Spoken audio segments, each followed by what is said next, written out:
Hi friends, welcome to my channel. ఈరోజు కథ వచ్చేసి జంతువుల పండగ. మన ఛానల్ని ఫస్ట్ టైం చూస్తున్నట్లయితే సబ్స్క్రైబ్ చేసుకోండి, పక్కనే ఉన్న బెల్ ఐకాన్ని క్లిక్ చేయండి, లైక్ చేయండి, షేర్ చేయండి. ఈ కథను పూర్తిగా చూసి విని ఎలా ఉందో కామెంట్ సెక్షన్లో కామెంట్ చేయండి.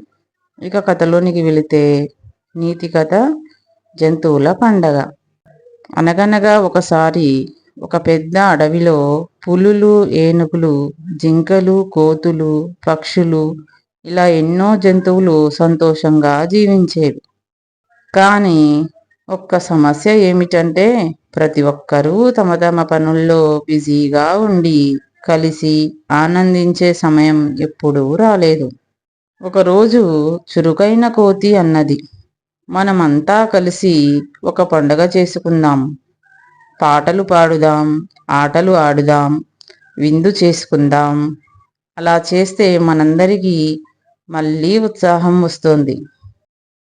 జింకలు, పులులు, ఎలుగుబంట్లు, ఏనుగులు అందరూ కలిసి అంగీకరించారు.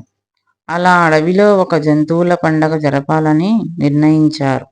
ఏనుగులు పెద్ద చెరువుని శుభ్రం చేశాయి. కోతులు పూలతో తలుపులను అందంగా అలంకరించాయి. జింకలు కూరగాయలు, పండ్లు తెచ్చాయి. పక్షులు రకరకాల పాటలు పాడుతూ వాతావరణాన్ని ఆనందంగా మార్చాయి. పండగ రోజు వచ్చినప్పుడు అడవి అంతా వెలిగిపోయింది. పక్షుల గానం ప్రారంభమైంది. కోతులు కేరింతలు చేస్తూ నృత్యం చేశాయి. జింకలు సుందరంగా నాట్యం వేశాయి. ఏనుగులు నీటి ఆటలు ఆడాయి. పులులు కూడా శాంతిగా కూర్చొని ఈ సంతోషాన్ని ఆస్వాదించాయి. సాయంత్రం అందరూ కలిసి విందు చేసుకున్నారు. పండ్లు, తేనె, వేరుశెనగలు అన్నీ పంచుకొని తిన్నారు.